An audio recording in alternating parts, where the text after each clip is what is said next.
Hello student, today we will start our civics chapter 2, institutional representation of democracy.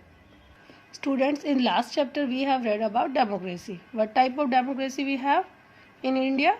Indirect democracy. You know very well. Now, do you know what are elections? Elections in India take place every 5 years by universal adult franchise. इसके बारे में भी आपने last chapter में पढ़ा था. Election क्या होते हैं? इलेक्शन जो है इंडिया में प्रत्येक 5 वर्ष के बाद यूनिवर्सल एडल्ट फ्रेंचाइज के द्वारा होते हैं. अब यूनिवर्सल एडल्ट फ्रेंचाइज क्या है ये भी आपको बताया गया था लास्ट चैप्टर में. Universal adult franchise give rights to vote all citizens of India, any caste, any religion, any sex, it gives right to vote. These elections are held to choose and elect representative who will form the government. ये elections, इन election के through क्या करते हैं? Person choose करते हैं और अपना representative को इलेक्ट करते हैं, और जो वो रिप्रेजेंटेटिव होते हैं वो हमारी क्या बनाते हैं? गवर्नमेंट बनाते हैं, हमारी सरकार बनाते हैं. Representative that forms the government are elected at the central, state and local levels. जो ये रिप्रेजेंटेटिव इलेक्ट किए जाते हैं, हमारी जो गवर्नमेंट बनाते हैं, ये 3 लेवल पर इलेक्ट किए जाते हैं. Means central level, state level and local level पर. मीन्स इलेक्शन के 3 टाइप्स होते हैं. सेंट्रल लेवल पर इलेक्शन होते हैं, स्टेट लेवल पर and local level also. Now we will read levels of elections. Let's see. First, general election. At the central level, members of parliament means MPs जिसको हम कहते हैं are elected directly by the people through a general election. ये central level के election होते हैं. general election MPs elect किए जाते हैं. member of parliament जिसे कहा जाता है, जो पार्टी, जिस पार्टी को मेजोरिटी मिलती है, votes become the ruling party. जिस पार्टी की ज़्यादा मेजोरिटी होती है, मीन्स जिसको ज़्यादा वोट मिलते हैं, वो कौन सी पार्टी बनती है? Ruling party. And ruling party क्या करेगी? गवर्नमेंट बनाएगी. And its leader become the prime minister, और इसके लीडर क्या बनते हैं? Prime minister. To secure majority in the parliament, a party needs to win over half the seats in the parliament. अपने आप को सुरक्षित करने के लिए जो मेजोरिटी पार्टी होती है उसको हाफ सीट से ज़्यादा उसे इलेक्ट किए जाते हैं, उसी को मेजोरिटी मिलेगी. All the other MPs form a opposition party. जो दूसरे एमपीज होंगे वो कौन सी पार्टी के होंगे? Opposition party. Our country is divided into parliamentary constituencies. जो हमारा देश है वो किस में? पार्लियामेंट्री कॉन्स्टिट्यूएंसीज में डिवाइडेड है. अब कॉन्स्टिट्यूएंसीज होता क्या है? जो निर्वाचन क्षेत्र होता है वो होता क्या है? A constituency is the area from which a representative fights the election. अब कॉन्स्टिट्यूशन जो कॉन्स्टिट्यूंसी जो होता है, निर्वाचन क्षेत्र होता है, वो एरिया होता है जहाँ से रिप्रेजेंटेटिव अपना इलेक्शन के लिए खड़े होते हैं, अपने चुनाव के लिए लड़ते हैं और जीतते हैं.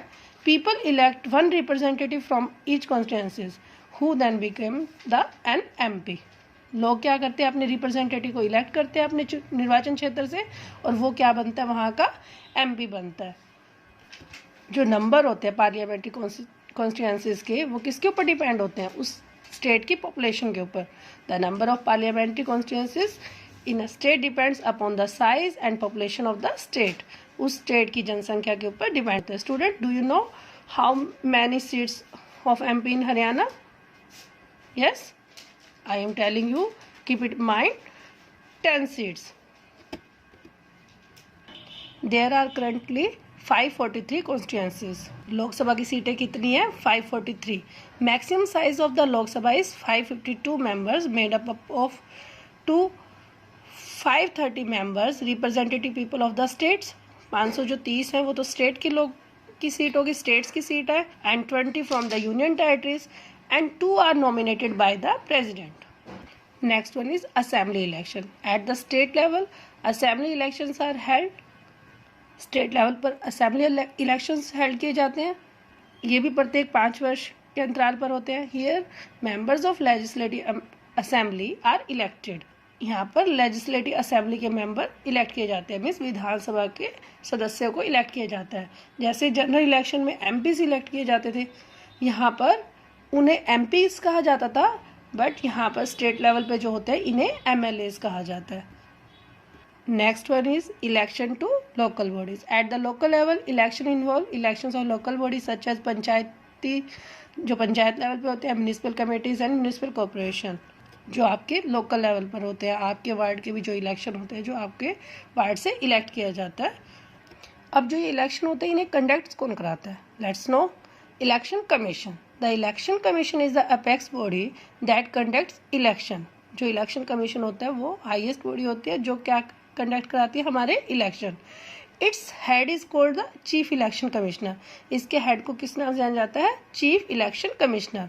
Both the general and assembly election in India are held in accordance with the rules laid down by the Election Commission of India. अब the work of the Election Commission includes preparing voter list. अब जो कार्य है election commission का वो क्या क्या है, उसमें क्या क्या इंक्लूडेड है?